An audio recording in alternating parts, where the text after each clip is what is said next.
Kak, Ya, Waalaikumsalam warahmatullahi wabarakatuh. Kak, katanya kemarin sempat ketemu sama Pak Haji Faisal.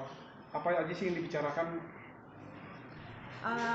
Intinya sih silaturahmi ya sama Pak Haji. Terus ya ada beberapa obrolan lah yang ya kita mencoba ngobrol dari hati ke hati aja. Ia membicarakan permasalahan, mungkin kan saat ini lagi ramai makam akan dipindahkan ya Kak Puput. Ya, gimana sih tanggapan Kak Puput? Mungkin ada obrolan itu juga dengan Pak Haji Faisal. Sempat ada obrolan itu juga ya.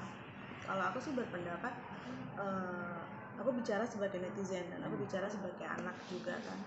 Dari kedua almarhum nenek kakek aku, terus kedua orang tua aku juga, itu alhamdulillah di kampung di makam keluarga itu berjejeran semua ya. Jadi aku tuh terharu ketika ziarah ke makam keluarga karena melihat bapak ibu aku dan yang putri yang kakung aku tuh bersampingan.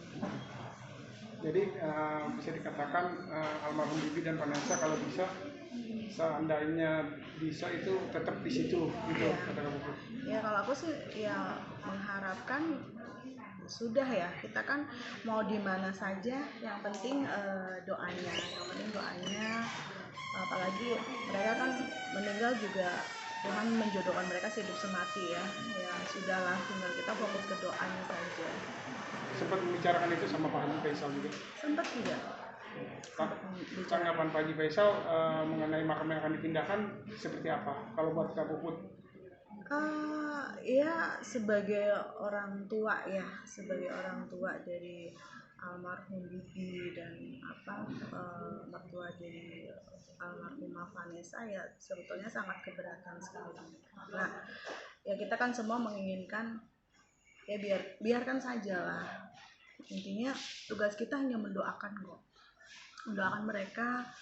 Apa juga sih faedahnya, nggak ada kan.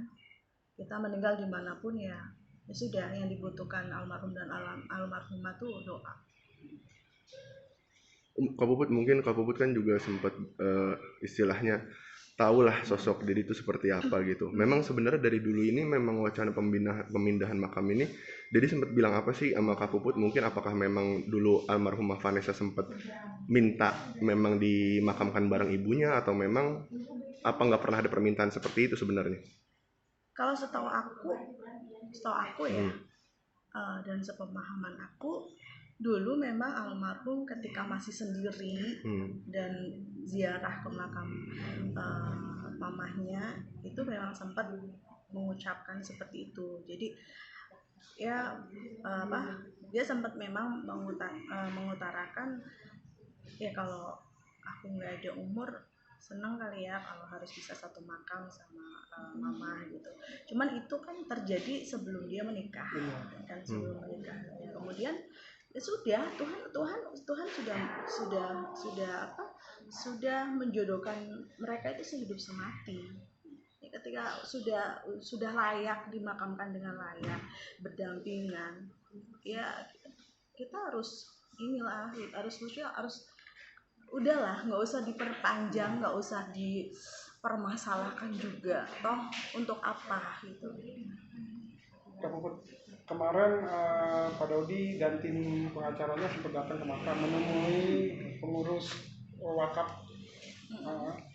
Dia sempat bilang akhir bulan Oktober akan memindahkan makam almarhum paling lambat, dia bilang gitu. Padahal kalau kata Pak Haji, kenapa sih orang yang sudah tenang selalu jungkir pagi? Seperti itu, gimana tanggapan kamu?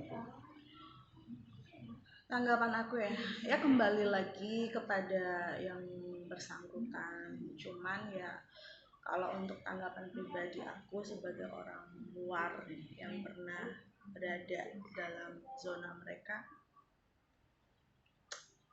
ya sangat disayangkan sih, sangat disayangkan banget. Disayangkan. Ya. Kak Puput, maaf nih sebelumnya, tapi berbicara tentang sempat kemarin rame juga tentang apa perihal dari asuransi. Gimana sih Kak Puput? Benarkah ada statement waktu itu Kak Puput bilang memang asuransi itu sudah diterima dan sudah dipakai? Benar begitu? Kalau setahu dan sepemahaman saya memang seperti itu adanya. Even setelah Pak Hajinya memberikan statement atau menanyakan dan dia mungkin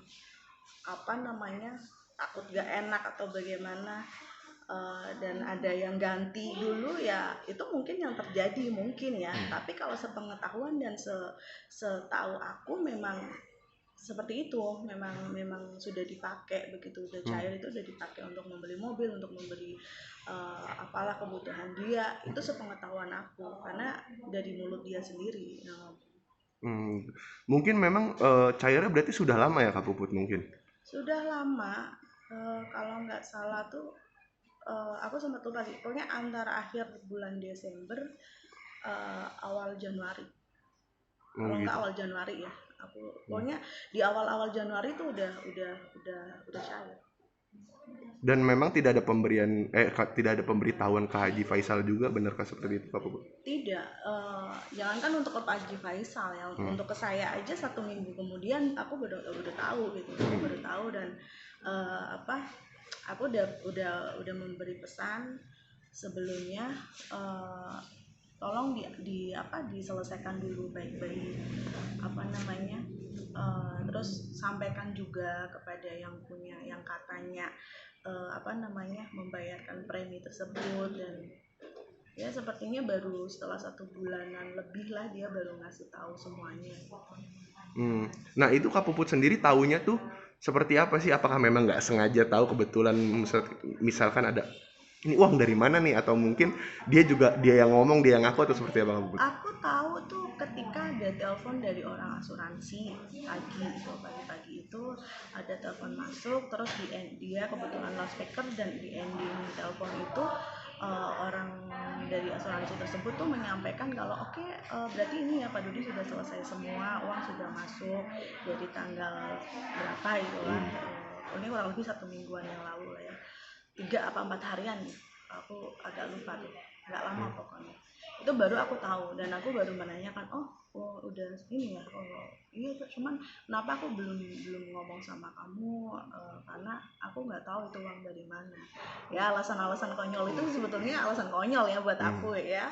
Secara logika uang dari mana lagi gitu, Toh dia juga nggak ada pekerjaan, nggak mungkin lah ada uang sebesar itu, terus bingung sumbernya dari mana itu. Cuman ya udahlah, aku terima juga keputusan alasan dia.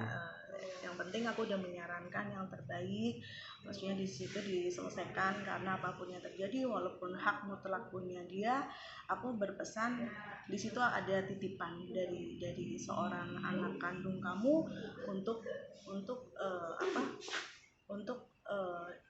galak ya, ada cucunya gitu. Oke, Pak Bud.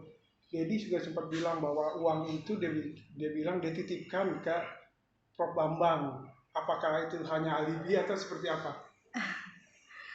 Aduh, aku gimana ya? Aku bicara yang aku tahu aja ya. Kalau ketika pencairan terus dititipkan sih itu enggak. Setahu aku enggak. Itu sempat dipakai dulu untuk membeli unit mobil dan untuk membeli keperluan dia, entah yang dibeli apa saja pun aku nggak tahu.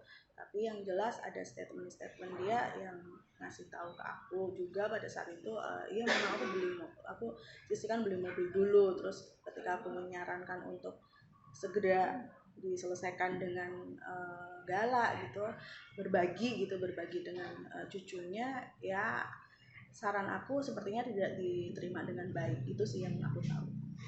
Kak Puput, apakah benar ada kabar berita juga bahwasannya yang dibeli Pak Dodi adalah mobil mewah, benar begitu? Kalau mobil mewah sih ya enggak ya, itu mobil second juga sih, mobil second dan tahunnya pun udah agak tahun tua, tahu aku. Kak Puput, menanggapi kedekatan Pak Dodi dengan Tiara Marlin seperti apa Kak Puput? Aduh, no comment deh itu aku nggak mau jawab. Itu udah bukan zona aku, terserah dia mau deket sama siapapun ya. Aku cuma berpesan mulai belajar menunaikan kewajiban aja. Katanya nafkahnya sampai saat ini nggak ditunaikan, mungkin nafkah buat anak-anak seperti apa? Ya aku harus bicara jujur, kalau dia ngasih aku bilang ngasih, kalau dia nggak ngasih aku harus bilang apa adanya. Dan sampai detik ini memang tidak ada sama sekali, tapi ya it's okay, nggak apa-apa lah. Cuman ada itikat baik nggak sih Kak Puput mungkin dari dia ngechat Kak Puput kayak maaf ya belum ada kalau untuk memberikan nafkah atau seperti apa? Sampai detik ini nggak ada komunikasi karena WA aku pun kan diblokir olehnya, jadi nggak ada komunikasi apapun. Kak Puput, terlihat Pak Dodi saat ini represi mulu, jalan-jalan ke Bali, gimana sih Kak Puput melihat itu? Kak Puput seolah-olah kayaknya nggak ada beban pikiran atau seperti apa, yang sesuatu mereka kayaknya asik dengan kehidupannya masing-masing itu.